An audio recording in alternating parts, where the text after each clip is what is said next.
Welcome friends. இந்த வீடியோவில் நம்ம என்ன பார்க்க போகிறோம்னா சிமெண்ட் தொட்டி எப்படி பண்ணுறதுன்றதை தான் பார்க்க போகிறோம். அதுக்கு முதல்ல இந்த மாதிரி ஒரு சாக்கோ இல்லைனா ஒரு பாலித்தீன் பேக்கோ இந்த மாதிரி கீழே விரிச்சு விட்டுக்கோங்க. அதுக்கப்புறமா நம்ம ஈர மணல் எடுத்துக்கிறணும்.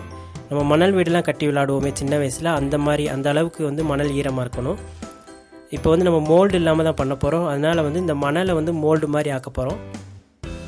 நம்ம எவ்வளோ பெரிய தொட்டி செய்யணுமோ அந்த அளவுக்கு தொட்டி மாதிரியே இந்த மணல் நம்ம செஞ்சுக்கிறணும்.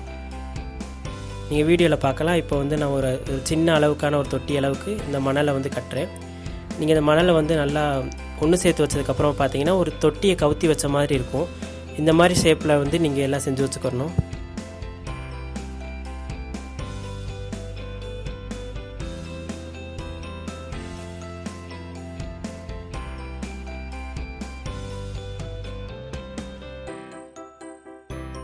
இந்த மணலை வச்சு நம்ம இப்போ செய்கிறது தான் தொட்டியினுடைய உள்பக்க அளவு. உள்பக்க அளவு எவ்வளோ பெருசாக வேணுமோ அந்த அளவுக்கு நீங்கள் அந்த மணலை பெருசாக செஞ்சுக்கணும். இந்த மாதிரி கரண்டியை வச்சு நல்லா தெளிவாக எந்த இடத்துலையுமே பள்ளம் இல்லாமல் இந்த மாதிரி பண்ணிக்கோங்க. அப்போ தான் தொட்டி பார்க்குறதுக்கு நல்லா வரும். இப்போ அதை பண்ணி முடிச்சாச்சு. இது நம்ம மேல் பக்கத்துலேருந்து பார்த்துட்ருக்கோம். இப்போ இது ஒரு தொட்டியினுடைய வடிவத்துக்கு வந்துருச்சு. நம்ம இதுக்கப்புறமா 3 சிமெண்ட் கோட்டிங் கொடுக்க போகிறோம்.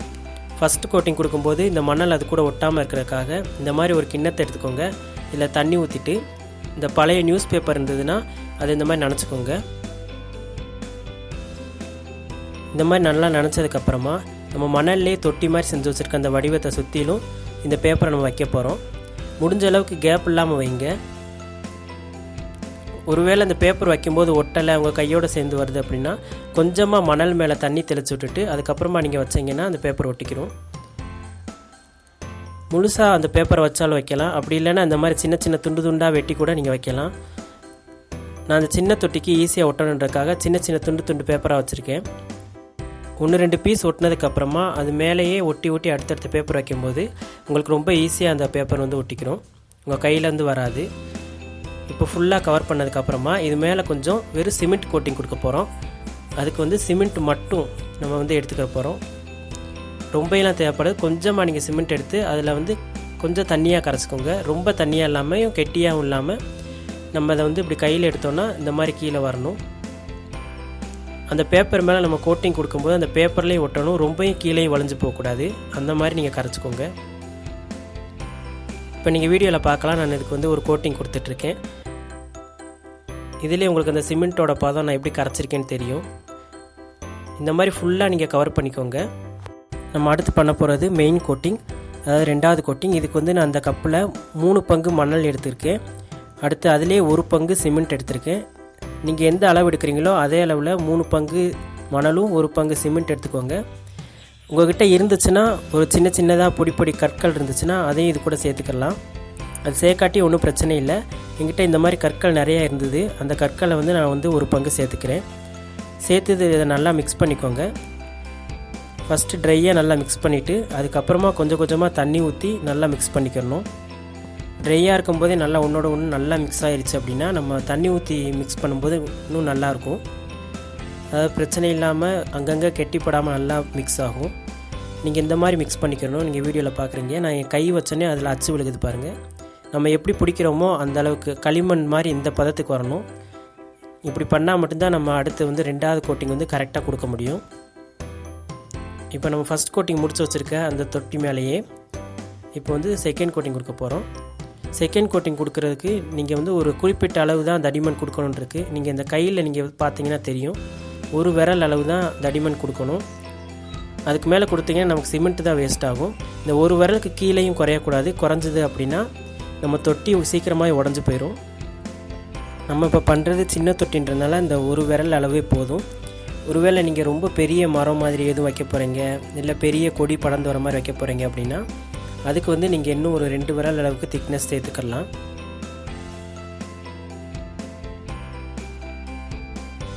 இப்போ அது ஃபுல்லாக நீங்கள் இந்த செகண்ட் கோட்டிங் வச்சு கவர் பண்ணதுக்கப்புறமா இந்த மாதிரி ஒரு தேய்க்கிற கரண்டி இருந்துச்சுன்னா தண்ணியில் தொட்டுட்டு தேய்ச்சி விடுங்க.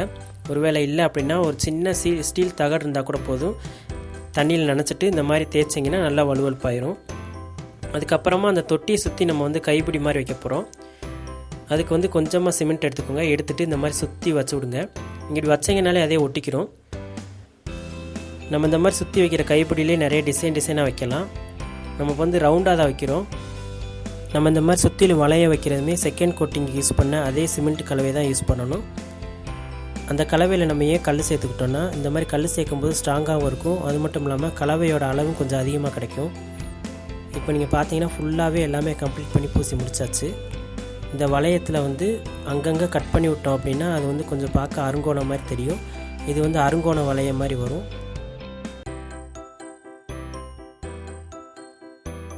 இப்போ நம்ம ரவுண்ட் கைப்பிடி செய்கிறனால திருப்பி நான் அதெல்லாமே ஒட்ட வச்சிடுறேன். இப்போவே உங்களுக்கு வந்து இந்த வளையத்தில் எங்கெங்கே மேடு பள்ளம் இருக்கோ ரவுண்டு வரலையோ அங்கெல்லாம் சரி பண்ணி கரெக்ட் பண்ணி வச்சுக்கோங்க. இதுக்கப்புறமா நம்ம ஃபஸ்ட் கோட்டிங் கொடுத்த அதே கலவை மூலமாக நம்ம வந்து தேர்ட் கோட்டிங் கொடுக்க போகிறோம். 3வது கோட்டிங்க்கு இதே மாதிரி நல்லா கரைச்சிட்டு தொட்டி ஃபுல்லாகவே இதே மாதிரி நீங்கள் கோட்டிங் கொடுத்துருங்க.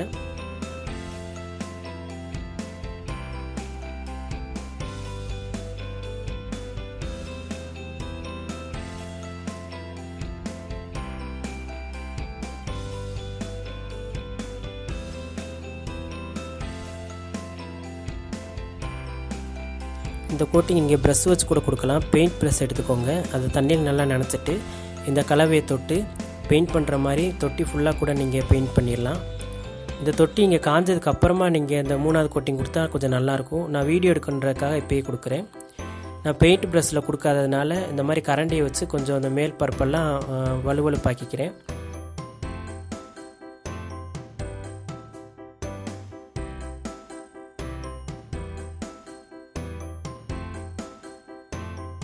இப்போ 3வது கோட்டிங் முடிஞ்சதுக்கப்புறமா சைடு வியூ பாருங்கள்.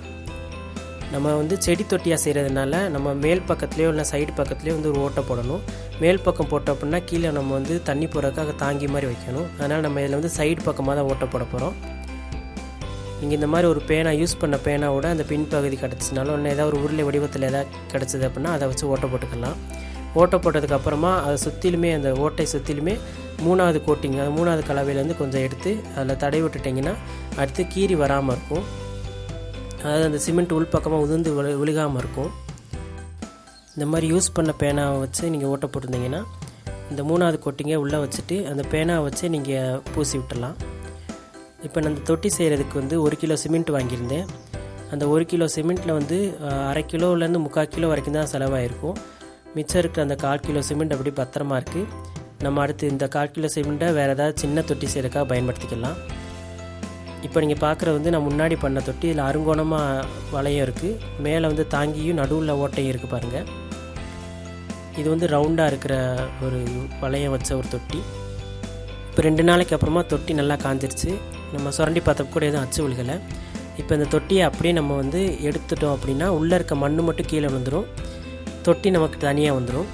அதுக்கு வந்து நம்ம கேர்ஃபுல்லாக எடுக்கணும்.